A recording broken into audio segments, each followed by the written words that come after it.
It's time to take command with former NFL tight end Logan Paulsen and former Commanders beat reporter Craig Hoffman. What's up? What's happening? It's the Take Command podcast. I'm Craig Hoffman. He is Logan Paulsen. And Logan, it is time for an annual tradition. It is time for our NFC East positional group rankings. Today, we're going to do the offense. So we will rank each team's unit of quarterbacks, running backs, tight ends, wide receivers, and offensive line. We will get to the defense next week on the show, but I look forward to doing this every year. Sometimes we look really smart when we do this. Other times we underestimate that CeeDee Lamb's about to become like the third best receiver in football, and we look very silly a year later, but that's credit to CeeDee Lamb. So we will dive right in, Logan, with the quarterbacks because, well, everything always starts with a quarterback. And I actually think in some ways it's interesting, in some ways it's not. Who do you think is the best quarterback / who has the best quarterback room in the division, which really comes down to who's your QB1? And I don't know that there's too much depth talk here. No, I think for me it's obviously the Dallas Cowboys with Dak Prescott. I think, everyone he tends to be much maligned in terms of kind of how the nation views him, but I think he's very productive. I think depending on the season, he's top 8. Sometimes he's sniffing top 5 in terms of production. Like last year, he was outstanding. Obviously, there's the playoff meltdown, but I think when you look at the body of work, like he's got to be the guy. And I know there are some limitations to his game, but he kind of reminds me of like a Kirk Cousins plus. He's a guy that makes your team better, elevates your skill position guys, has a little bit more playmaking ability. So for me, I think he's got to be definitively the number one guy, right? Yeah, no, there's no doubt. And I think it's something that people don't necessarily fully appreciate. And I don't know that I even appreciated how good people that study it think Dak was until the Athletic Football Show did their quarterback rankings about a month and a half ago, 2 months ago at this point. And they had Dak as like the 6th best guy in the league or something like that, 7th best guy in the league. And for them, it was, contract included, plus like a 3-year window, et cetera. But basically like Derek Klossenberg from Reception Perception, who charts all the quarterbacks every year, and some of the other guys that Robert Mays had on, were like, Dak has such a level of autonomy and control at the line of scrimmage. Like he kind of has, not that he's Peyton Manning, obviously he doesn't execute at the level that Peyton Manning did, but the ability to like be in control of the offense and have the entire playbook and stuff. Like it is Manning-esque in the amount of control that Mike McCarthy trusts him to have. And that's a skill. Like that's an attribute. If you were to redraft the league, Dak Prescott's one of the first 8 guys off the board without question. He's got to obviously play better in the playoffs. And even in last year, like he had a couple really critical mistakes early in that game that dug them a hole, but he still wound up with like 400 yards in that game. He just kept battling. And so if you make it situation agnostic, it's a no-brainer that Dak Prescott is the best quarterback in the division. And that's with Jalen Hurts, who was the MVP, 2 years ago? But I think if you just look at the actual player, situation agnostic, who's the best? It's Dak, and it's not close. No, I'm 100% with that. I think the only criticism you could potentially levy is that the roster is kind of deteriorating around him because of the contract structure, and they're going to have to give him an extension here pretty soon. So I think that's the only thing they should have done it a year ago. Yeah, right. And again, I think the fact that he doesn't seemingly win big games is the other thing that you'd probably say. But in terms of this division, I don't think even, Jalen Hurts is probably the second guy, and I don't even think it's close, honestly. Like if I'm picking a team, like in that example you gave for the next 3 years, like he's the guy, emphatically the guy. So I know that people want to hate on him, but I think he's the right pick, and it helps having, great playmakers on the outside, with a guy like CeeDee Lamb and Brandon Cooks. But he makes that thing go down there, and he's a lot of fun to watch for sure. For sure. He's accurate. He's decisive. He used to be a better runner, but still has the mobility. The one thing that I think could fairly say is for the majority of his career, he hasn't really had to worry about offensive line issues. He's had such a good line in front of him. But he also gets them in the right play. And again, there's a lot of mental responsibility that he takes on that enhances who he is as a player. I do think the second guy is Jalen Hurts. I think the goal is hopefully eventually Jayden Daniels passes him, but Jayden Daniels hasn't taken an NFL snap yet. Clearly, Daniel Jones is not better than Jalen Hurts, but I think it's Hurts second, and his I think it's such a critical year for him, obviously, in terms of like what we think of him as a player moving forward. He's already gotten paid, so it's not like he's got to worry about that, which is nice for him. But he's got to be a quarterback that they win because of in Philly moving forward, because he got paid, as opposed to a guy that you can win with. And that delineation, I think, is where you draw the line, and especially in quarterback play of there's certain guys you can win with. There's certain guys that you win because of. And if you're going to pay a guy, he better be a guy that you win because of. And I think that's the question for Jalen Hurts. And for Kellen Moore, by the way, taking over as OC, can he turn Jalen into that guy in 2024?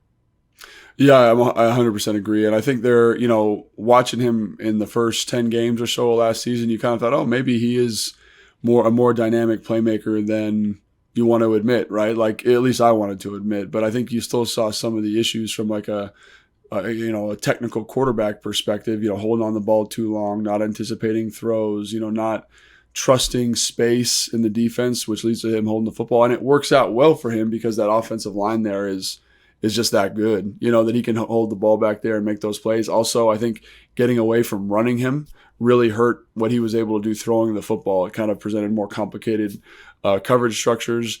And again, that this is not all on him. He's learning a new offense last year, and that offense was really, I think, kind of overly simplistic and didn't put him in the best position to be successful. Like when you watch that offense last year, it was pretty much like, oh, we have AJ Brown, we have what's the tight end's name? Smith.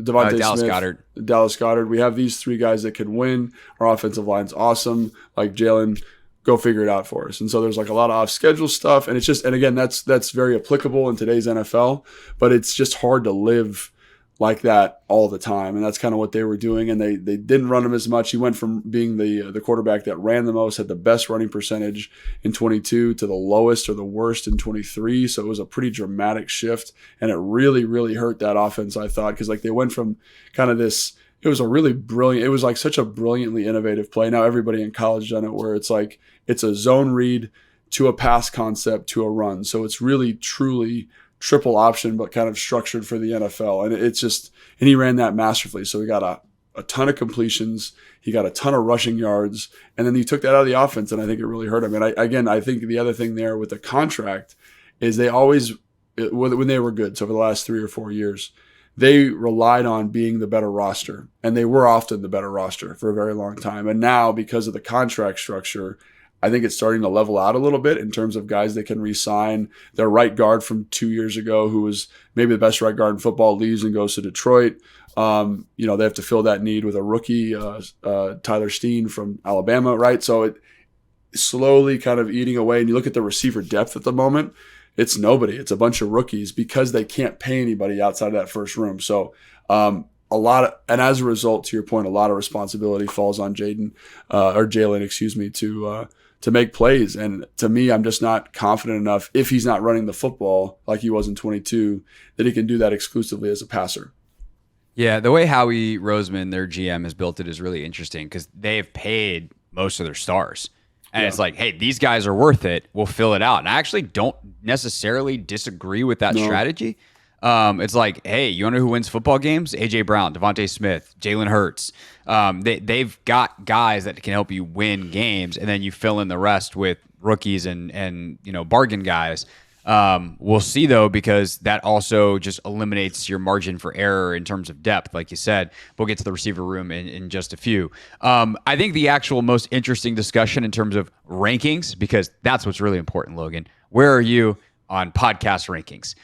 Is between Jayden Daniels and Daniel Jones. Presuming that Jayden is QB1 here, is he better walking in day one starter than Daniel Jones? Which feels like, I'm sure there's a lot of Commanders fans listening that are like, yeah, Daniel Jones sucks. And it's like, well, he wasn't very good last year. He was awesome 2 years ago. And let's not underrate him.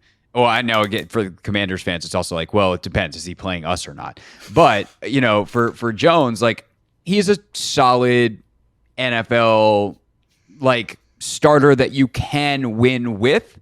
Definitely not a win because of guy. Right. And by the way, his contract kind of reflects that. Like, he got paid a lot of money, but percentage-wise, to the cap compared to, like, what Hurts got or what Burrow and them are getting, it's not the same. So long story short, or long question short, would you take for 2024 a rookie Jayden Daniels sight unseen, or what we think Daniel Jones is going to be? When you phrase it like that, I'd probably take Jayden Daniels. I mean, I have a lot. I think I'm higher on Daniel Jones than a lot of people. Yeah. Because I think he does some stuff really well, especially like in 22 or whenever that was when they made that playoff run. Yeah, 22. You know, like the ability to run that keeper game, get to the perimeter, kind of work the high-low over there. Like that's a skill set, and that worked. And his ability to scramble for first downs, like I think the way they called games for him really raised the floor of that offense. And again, I don't think he's a top 20 quarterback in the NFL, but I think I was higher on him than a lot of people. I just think when you say, if I want a guy to start my franchise or to kind of build my franchise around going into this year, it's got to be Jayden Daniels. Like, there's almost no question in my mind. Jayden Daniels on a rookie contract, the athlete, the accuracy, the mental acuity, all the potential seems to be there. I think Daniel Jones is probably better at playing quarterback in the NFL right now because he's done it for 4 years or 5 years. Well, that's so kind of that's kind of what I'm asking though, is like a situation agnostic, right? I tell you need to win a game or win as many games as possible in 2024. That you don't get to keep this quarterback long term. The contract doesn't really matter. You're just like fantasy drafting for 2024, except for real football, not for fantasy points and stat accumulation. Like, which guy do you want? If I was the OC and if I was the head coach, I'd want Jayden Daniels. Like, I don't disagree. He just gives you a lot of opportunity to kind of say, hey, we can design a quarterback run game. I think he's competitive. I think he's smart. And that might be biased by what I've seen through the OTA minicamp period. Like, I've just been really impressed with how he processes stuff and how he works. And that level of professionalism is important to me. And having seen it live and in living color, coupled with what he did last year in college, it's like, I'm going to take my shot. And it's a little bit of an upside play, but not by much. You know what I mean? It's like, right. I'm projecting him a little bit, but I don't think it's like, it's like Daniel Jones is like a bare minimum starter, almost backup at the NFL level. I think Jayden Daniels, by the end of this year, we could be talking about him as a top 17, top 15 guy in the NFL, which would be fantastic for this organization. But I definitely think his ceiling's much higher than Daniel Jones for this season. And I think if Cliff and the staff, does a good job insulating him and developing him, like, I think that's the guy. I think he's going to be better. I don't disagree. I mean, I think they're different as runners. I think Jones, you can run comfortably more often, but I also think you probably want to because I think Jayden's probably better from the pocket. And at least probably that's what it seems like, right? At least that's what it seems like right now. Like, I mean, that sounds crazy because Daniel Jones is like, he's played quarterback in the NFL, but when I watch them operate from the pocket, and again, one's in minicamp, one's in OTAs, and the other's from live living bullets, but he's just smooth in the pocket, man. Like, in a way that I thought might be there, but to see it is like, wow, like this is pretty cool. So I think it's a combination of things with him, and I think that's why he's the second overall pick because of this kind of potential and this kind of athlete and what he gives to your offense in year one. And again, I'm taking Jayden Daniels, I think. Yeah, not to mention Daniel Jones was a top 10 pick. Well, it's because David Gettleman wasn't very good at his job, which is why he doesn't have it anymore. So there's that. I agree with you that I would lean Jayden, but it's very close for 2024. Yeah. Obviously, if this is a 3-year situation, it's not remotely close. If you factor in contract, it's not remotely close. All that kind of stuff. It's just like Daniel Jones has a 4-year head start of experience, and Jayden Daniels hasn't actually put on NFL pads yet for a training camp practice. Nevertheless, a real game. And still, the fact that it's close is a testament really to both guys. But yeah, it's. I think I would take Jayden for 2024 as well.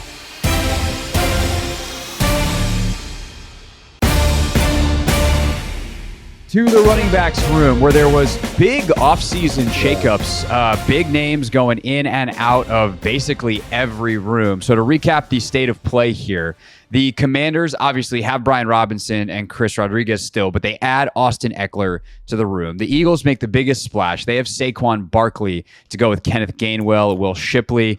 The Cowboys bring back Ezekiel Elliott to go with Rico Dowdle and Deuce Vaughn. Cool. And then the Giants have Devin Singletary, Eric Gray, Tyrone Tracy, and Jashawn Corbin. So I think this is another runaway victory for the Eagles with Saquon at the top of the room. This is kind of also funny because this is the one place where the Giants, we've given them like, hey, respect over the last couple of years because it was Saquon. Right. Obviously, injuries are a big deal. If we want to make it not necessarily like scheme agnostic, the way the Eagles have run the football over the years, and if you want to even like kind of add Jalen Hurts to this, their running game has been the best for sure. But I think from a talent standpoint, they're the best. I'd probably put Washington too, and then Dallas and New York can fight over whatever's left at the bottom because, man, those might be two of the worst running back rooms in the entire league. Yeah, no, I'm with you. I think, obviously it's Philly because it's not only Saquon Barkley, but Kenneth Gainwell is a very productive starter in the NFL. And I think you add a guy like Will Shipley, and again, he's a rookie. We got to see what he does. But, he's that perfect kind of scat back slot mismatch weapon, jet sweep, bringing speed and explosiveness to your offense. So I think I would probably go them as well. And I think the other thing that needs to be factored in, and you can't give them double points for this, but their offensive line is tremendous. So whoever they put back there, as long as the offensive line stays healthy, is going to be crazy productive. Now we'll see what that looks like without Jason Kelce. A lot of what they were able to do over the last couple of years was kind of use him in these gun run situations, almost like a pseudo fullback. So they're able to get to overloads and do some interesting stuff at the second level because of that athlete.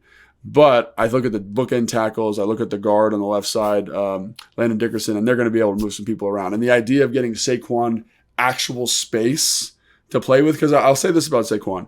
As a running back, he's okay.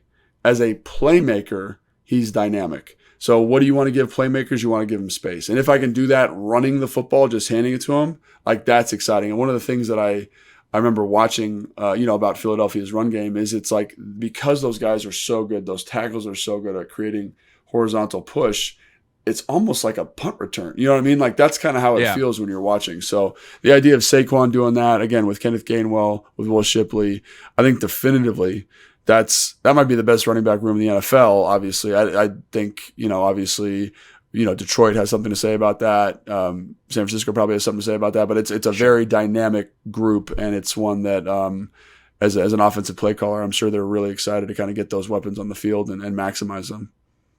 For sure. And I think, obviously when you talk about best pure running back in the division, Brian Robinson's got something to say about that. Yeah. So I think Washington comes on strong here, like as a runner, as a guy who has vision and the ability to one cut, get downhill, execute, gap, zone, everything. Like Brian Robinson's really, really talented as a runner. And we've seen his hands, like he's more developed as an overall player than the NFL has seen because we thought that was going to be a huge part of what they did last year. And he just wasn't as involved in the pass game as we imagine. But we see, in minicamp, there's back-to-back plays where he's running up the seam, making tough catches as a receiver, and he's not the receiving back. Austin Eckler gets that. Chris Rodriguez is a tough runner. So, I think that room. And then, by the way, Jeremy McNichols has played a lot of football. And if he winds up making this team as another, third down type, depth-wise, I think Washington probably has the deepest room in the division. It's just you don't have a Saquon Barkley who is a different caliber of playmaker. But I think it's actually not I think it's closer between Philly and Washington than it is Washington and whoever you want to put third.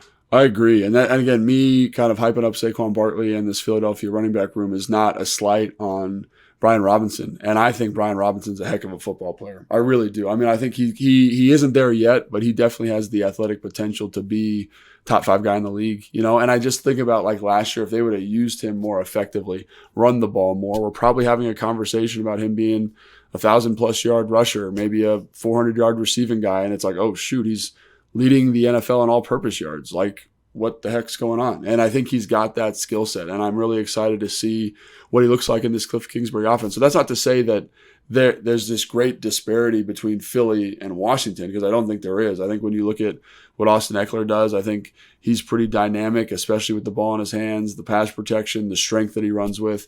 And I really like Chris Rodriguez. And I don't know if the rest of the league views the running back room this way, the same way we do, but covering the team every day, it's like, I think they could be really, really special. I'm going to give the edge to Philly just because they've got, who I think is maybe one of the best athletes at the position in Saquon. But it's, like I said, maybe they might be the best running back room in the league. I definitely think Washington's top 5. I really do. I think they've just got the right pieces in place. And if they play to the level of the talent and everyone stays healthy, I think we could be having a much different conversation by the end of the season. Yeah, this version of this, or the 2025 version of this, could be really interesting, depending on how Robinson plays this year, and how Cliff utilizes those guys. Dallas, there was a lot of talk about their running back room this offseason. They've always had a really strong running game to support Dak, and that's been a key part of who they are. And last year, they let Zeke go. They've tried to rely on Tony Pollard. It didn't really work because Pollard's probably better as a complementary piece. They never really replaced Zeke. And now they don't have Pollard, and they bring Zeke back 2 years after they were like, he's not really worth it anymore. And I think like Zeke is still an interesting and useful football player. Like, yeah, he doesn't belong out of the league, but he's just not the explosive player he was as a younger guy. Like, he took a lot of hits. He had a ton of carries at Ohio State. He had a ton of carries his first couple of years. He's not as dynamic or explosive. He's still an effective route runner. He's still a good pass blocker, and he still can run the football a little bit, but they just don't have any kind of dynamic playmaker in that room. They don't have any kind of versatility really in that room, because Dowdle is like a bigger guy, isn't he? And then you got Deuce Vaughn, who's like the little K-State, Darren Sproles type of whatever that is. And their offensive line's not as good as it used to be. So that to me is a very unimpressive room. And like, I like Devin Singletary for New York. Like, he's been a really good back in Buffalo, but that room's not very good either. So how you want to rank those two? So I'd probably go the New York Giants running back room over, and it's just because the depth, the pieces get me a little bit more excited. So obviously, Devin Singletary I think is a very solid player, and I kind of think he I don't know if there's a big enough difference for me between him and Zeke in terms of production. I think he catches the ball well. I think he's a good physical runner, and then I think you look at Eric Gray, a guy who at the Senior Bowl a couple years ago really impressed as like a third down guy who's a kind of a squatty body. And then maybe one of my favorite kind of sleeper picks of the entire draft was Tyrone Tracy Jr. from Purdue. He's a converted wide receiver, ran a 4.3 something at his pro day, so 6'2", 210, but has some absolute juice. So I just say, like, in terms of pieces, and I think the backup running backs in Dallas are pretty solid too. Like you mentioned, Rico Dowell. Like, I think he's a good player. Deuce Vaughn, I like this film coming out, but undersized. I just think the backup pieces and the electricity that a guy like the kid from Purdue can bring gets me a little bit more excited about what that offense can be in New York in terms of the running back room. Now, you want to talk about offensive lines, like that offensive line up there is tough, so it's going to be hard to run the football. But as a play caller, as someone that's excited about the weapons there, I'd probably be a little bit more excited about the New York Giants. But really, it's kind of like 6 in one, half dozen in the other. Like, beauty's in the eye of the beholder there, because they both don't look great. Yeah. So I'll agree with you. I'll put New York third. Dallas, sorry, you're fourth here. All right, yeah. Let's go right into the offensive line then, because these obviously all go together, and then we'll get to wide receivers and tight ends in the final 15 of the show. So offensive line-wise, there's a ton of movement. The biggest movement, I guess, in the offseason is Jason Kelce retiring. But Philly had a plan. Like, Cam Jurgens was playing for them last year at right guard. Well. He played well. He moves inside to center. They knew that this was coming. Cam Jurgens was always their plan. They've got Dickerson, Mailata, and Johnson all locked up. They get Tyler Steen, who was practicing last year as well, and kind of knew that his time was coming. And then they also add some interesting depth as well. Mekhi Becton coming in as a backup there. So that's kind of the Philly offensive line situation. Obviously, Dallas continues to remake things. They draft Tyler Guyton to replace Tyron Smith. Tyler Smith is currently listed as their starting left guard. They lose Tyler Biadasz at center, and my not cousin Brock Hoffman is currently their center. Biadasz obviously coming to Washington. Zach Martin's still there. Terrence Steele at right tackle. New York's interesting on paper. Like, we'll rank these all in a second, just given the run of play here. But Andrew Thomas has been good.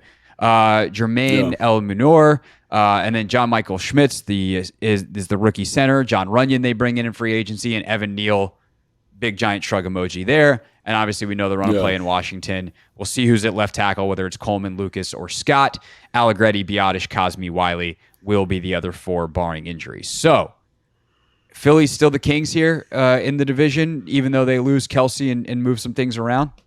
Yeah, I think because not only do they have a really talented kind of starting group, but they always are just restocking and retooling. They draft Trevor Keegan. They drafted Dakwa, who is again like the greenest of the green projects, but is one of those guys who's just a total freak physically.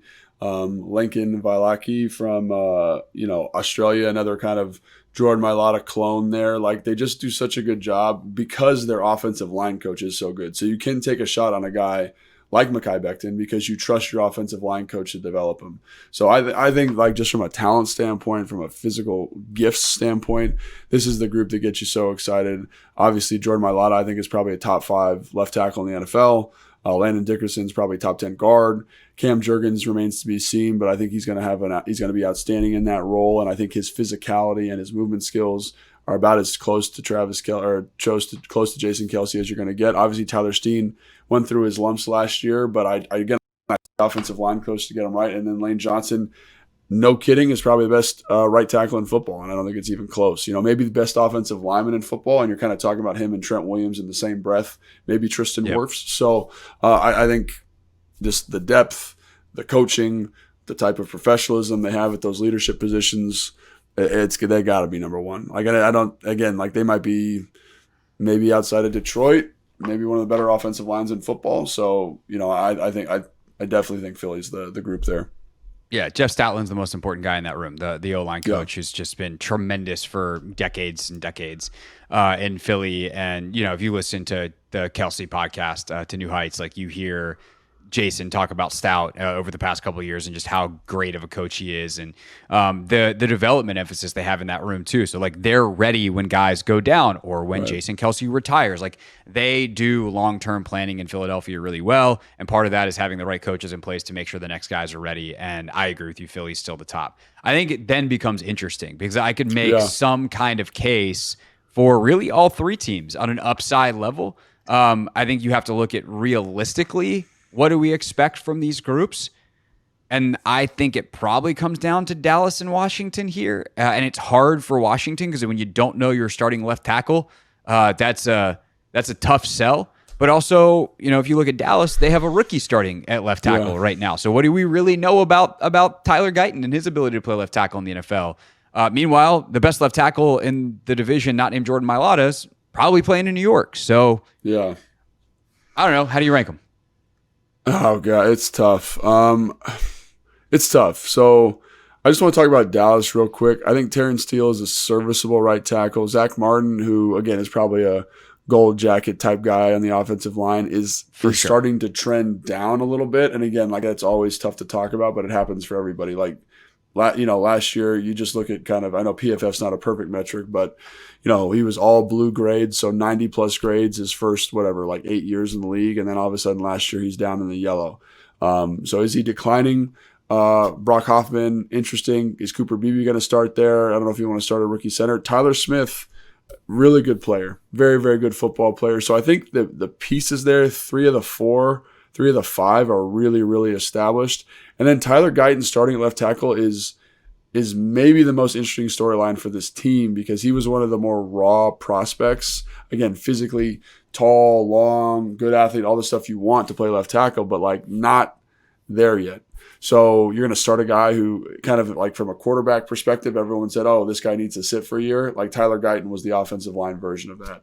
So I think they probably have the most talented group, but like you said, there's a big question mark there in terms of the left tackle, and that might I'm not saying there's a question is he gonna be bad? Like he might not be serviceable. So then who's gonna play left tackle for you? Because he just was so green and potentially not ready to play. Now very talented, but I think at that point, do you move Tyler Smith outside and play someone else at guard? There's a lot of questions there. And so, but I do think in terms of just talent, you look at those names: Tyler Smith, Zach Martin. Even though he's maybe declining a little bit, one of the best football. And then Terrence Steele, while started the season last year sluggish, I think figured it out near the end. So I would say that group, just from a talent standpoint, feels right. I know there's some big questions, but the other groups also have pretty significant questions kind of across the board, And so I think you look at the Giants, They paid, a couple guys in free agency, the guards, to come in and kind of fill out some roles. Obviously, we know how good Andrew Thomas is, but Evan Neal, man, has been bad. He's been bad at football. And like, you're asking him to come in and play with guys that were kind of rotational. Runyon was kind of a rotational piece in Green Bay. He's going to be the starter now. He's okay, filling a role for you for sure. So I don't know how confident I feel in that. And then you get to Washington, where I'm higher on Wiley than a lot of people. I think Cosme's an excellent football player. Cosme, there was just a guard ranking that came out that had Cosme as like the third best guy in football. So we talk about, when's Washington get a star, whatever. Do they, they haven't had anybody since Sheriff and Trent. And it's like, well, they got the next Sheriff, and his name's Sam Cosme. Right. And I think he's tremendously fun to watch. He had a great year last year. But again, like questions, Biotish at center, I feel very confident in, but left guard and then left tackle. And I think when you just weigh the questions, you kind of say like that's probably the worst group. Again, I think it can come together, and I'm confident in those three guys I just mentioned: Biotish, Cosme, and Wiley. And I know I might be in the minority there with Wiley, but the other two spots, big question marks for me. Again, if they said, Lucas is going to start, I'd say, I feel great about that, because I think Lucas is a serviceable left tackle, but you're still left with the guard spot. And then I think you look at New York, and they have just to be clear, because they bring in Allegretti. But Allegretti was a rotational piece. Like, in a lot of ways, Allegretti's like Runyon in New York, right? I think they still got to figure it out. Yeah, figure out like what they're going to do there. And again, I think Allegretti is a fine football player, but it's like there's still some question marks about who's going to fill that role out. And I just think couple that with the left tackle. Again, I like three of them, but I think there's still some questions to be answered there. And so I'd probably give the slightest edge to New York, but it's really like, again, much like the running back thing with Dallas and New York we just talked about, kind of beauty's in the eye of the beholder there. Yeah, I think I'd probably lean Washington third, because which would be fine. I think Cosme's like a game changer. You can do stuff with him that you just can't do with a lot of other people. I know they've got Thomas in New York, but he's also been hurt nonstop. Yeah. Right. So I'd probably lean Washington. We'll have to see how Allegretti is. I think that's the big question right now. Is like, do you have one spot or two that you're trying to figure out? I think Allegretti's definitely going to be their starter, but how good is he? Because he was a rotation piece, even if he did fill in admirably in the Super Bowl there in Kansas City. And then again, like Lucas, he's fine, but he has limitations. But I would take him. I would take him over Evan Neal probably right now for sure. You know what I mean? I don't disagree with that. I would lean Washington. I think I'm with you that Dallas is probably still second. It's cool. They're definitely regressing. Dallas also feels the most boom or bust. Like if they got Guyton right, if Smith takes a jump, like that could be a really good O-line. Smith was good last year. Smith was great last year, but it's like still like it's a guy who is a little inconsistent. Is he still like he's no longer, Biotish was there to help him last year as an experienced center. Like what happens and what does that do for, Allegretti at center? I mean, I guess he was playing next to a really good one in Creed Humphrey in Kansas City. It can only help him out, Yeah. So, all right, to the outside we go.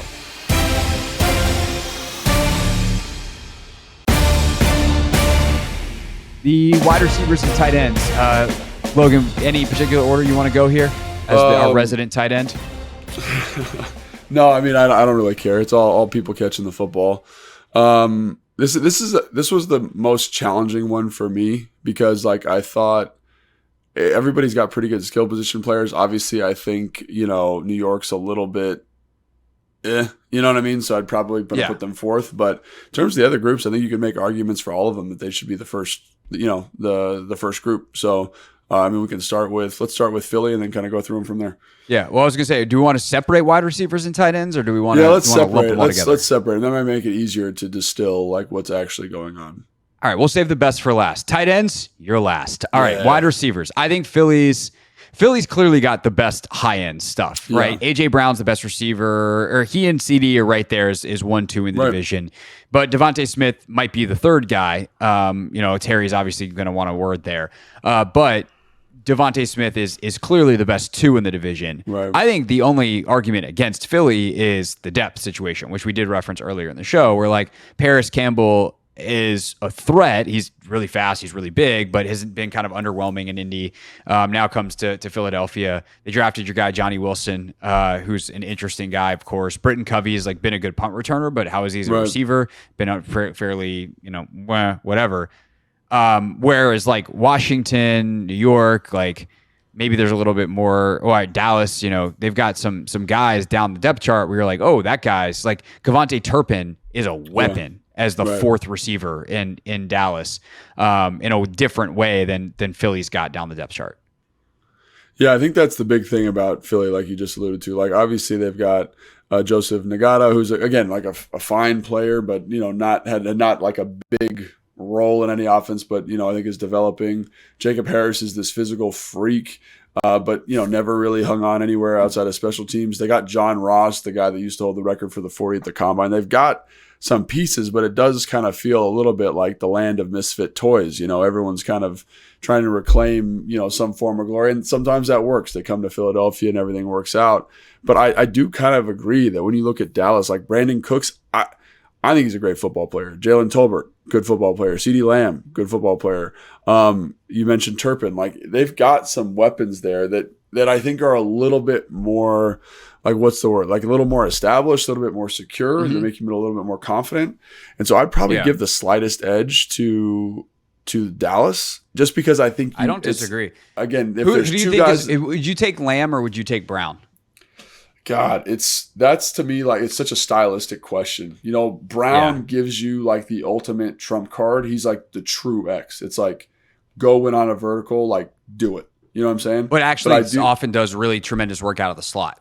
That's the thing is he is the ultimate X, but he's a big X, but he's also the ultimate power slot. Where CD actually his best work is out of the slot as well, and maybe not quite as good if he's got a B press man on the outside as an X. And that's so what I'd probably say. Lean Brown, but it's not by much. Yeah, and I saw again, stylistically, for what I want on my offense, I just love that for a quarterback. That here's a guy that's going to win, and CD has that. CD has that again from the slot. He's damn near uncoverable, and they do a great job of formationing stuff and putting him in good spots, using him very similar to how Kansas City used Travis Kelce. But in terms of just raw horsepower, I'd probably lean Brown. But again, it's such a stylistic question. What kind of offense are you going to run, and if they're in the same bucket. Yeah, 100%. And I think the other thing is when you look at Washington, obviously Terry, Jahan, there's some interesting pieces here, but I don't think they have the high end, and I don't think they've got the total depth that make you go, oh, this is going to be a game-changing, revolutionary group. So I'd probably give the slightest edge to Dallas. To me, the big question is how much better do you think Devontae Smith is than Brandon Cooks. And if you think he's way better, then you go the other way. And I don't really have a strong feeling about that. I love Devontae Smith. I think he's a really good football player, but is he, head and shoulders above Brandon Cooks? Probably, but does he outweigh the other three guys on the roster there? Right. Yeah. To me, Dallas and Philly are kind of 1A, 1B. Washington is 3, and then New York is, unless Malik Neighbors is just stupid as a rookie, which is possible, definitively 4th, way 4th, because behind Neighbors, they just don't have a lot. They have some guys that have, obviously had some production in the league, but from a consistency standpoint, it's just not there. Obviously we were hoping Jahan can have a bounce back year. Obviously we're hoping Terry can have a bounce back year. Luke McCaffrey, we'll see what he is as a rookie. Diami obviously has been what Diami's been. Zacchaeus, they've got guys that can play. Really 1 through 6. Demir Bird's had an all right career, but really 1 through 6 with Brown being more, rotational guy who's probably more useful as a pure vertical threat, take the top off of play action, but mostly a run blocker. Zacchaeus has had some solid years, and then Jamison Crowder he somehow gets open. But I think the depth, don't confuse familiarity with depth. Because I would think probably some Dallas and Philly people would say similar things about their guys. New York, Neighbors has the chance to be top 5 receiver in the league very soon. He's got that kind of juice. Slayton has been really good at times, but has kind of been inconsistent and injury prone. Wan'Dale Robinson, same thing. I love Wan'Dale Robinson, but it's to your point. I love Wan'Dale Robinson, really good football player, but slot guy. And again, like, does that outweigh the fact that Slayton's been a little inconsistent? Hyatt has shown that he's got this great fastball, but like, can he do anything else? So there are some pieces there, but I don't think there's anybody that's like, this dude is, I think Malik Neighbors could be the X receiver, which might help Slayton in terms of production. But the other two teams, even Washington, they've got a dude. They've got Terry, they've got CeeDee Lamb, they've got AJ Brown, right?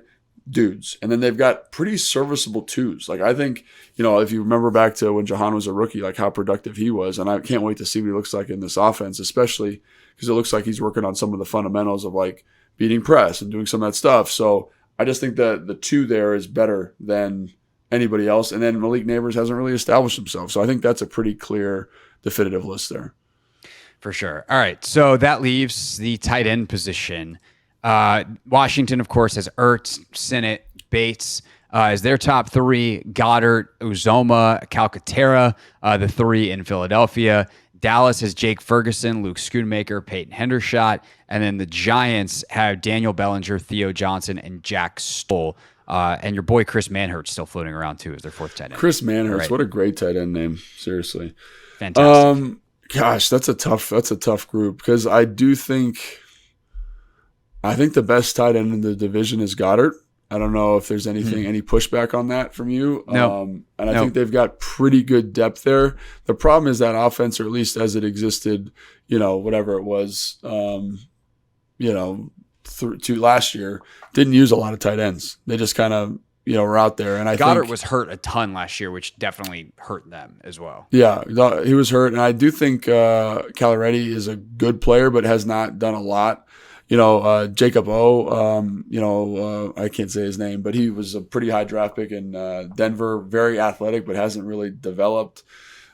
Maybe, I don't know. After looking at this, I don't know. Maybe I feel a little bit better about Dallas because I think Dallas has, and again, Dallas doesn't have like the sexy, they don't have the Dallas Goddard, but they do have guys that I think like Jake Ferguson's very solid, Luke Schoonmaker very solid, Peyton Hendershot very, very solid, and they just, in that offense, they don't need to be world beaters, and all three of those guys are going to be very productive. So I think because of depth and because of Goddard's injury last year, I'd probably lean Dallas ever so slightly, and I feel good about that. And I do think that when you look at the depth here in Washington compared to the depth in Philly, maybe you feel a little bit better about this group, like having John Bates. I think people sleep on how productive and effective he is in terms of run game stuff. Zach Ertz has looked great during OTAs and minicamp, and when he's healthy, I think can make a petition to be definitely a top 10 tight end in the NFL. And then Sinnott, obviously Armani, these guys that have all this athletic upside. And we'll see what happens. Obviously, he's got to come together, but I don't know. Like, there's something about that 1-2 punch at the top for Washington that gets me really excited. Yeah, to me, Sinnott's the wild card here. If Sinnott comes in and is like a stud, then you're like, oh, well, Washington probably has the best group in the division because Bates is just like a blocking third tight end who rumbles and catches a few balls, but mainly just blocks people's faces off. Like, sweet. But I generally, like, you can't count on that, especially as a rookie. So I would probably agree with you that Dallas is just like 1 through 3. It almost feels like they have like low 1 and 2 really solid 2s. Right. With Ferguson being a lower end 1, and then the next 2 guys being like really, really solid 2s. So you wind up being plus there. Where Philly is, I mean, it depends on how Uzoma is. Like, Uzoma's had some years where he's really, really good.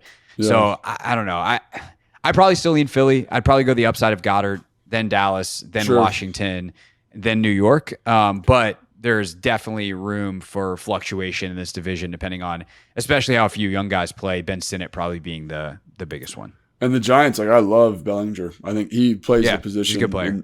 In like the best way possible. Violent, he catches football well. Theo Johnson, like, athletic freak, but how's he going to be at the NFL level? So they do have some pieces there in New York to get you excited. But again, I think in some ways, like, it's really interesting doing this exercise because it kind of reflects the position around the league. Like, there's the guys, there's the Kittles, there's the Kelseys, there's the Mark Andrews, like those top guys that are difference makers in an offense.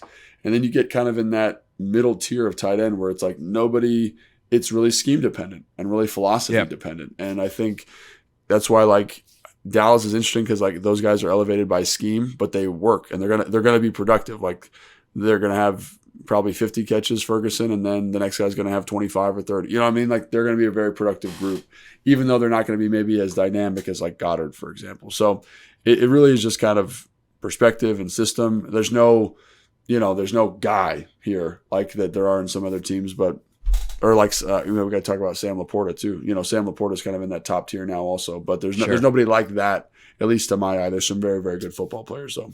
No doubt. Ertz probably the guy who was that at one point, but he obviously years past that prime in Philadelphia when he was that dude in the NFL. All right, that is our offensive positional rankings. We'll hit defense next week. I'll have a pod for you later this week. Logan's going to go be a rowdy wedding guest somewhere on the Cape. So we will catch up with Logan back next week. Until then, make sure you're subscribed so you don't miss an episode. We appreciate you listening, and talk to you next time on Take Command. Thanks for watching this clip of Take Command, which has a brand new home. That's right. You can watch on YouTube at the Team 980. You can also listen to full episodes in the free Odyssey app, which is now enabled with Apple CarPlay. So we'll just, follow you around.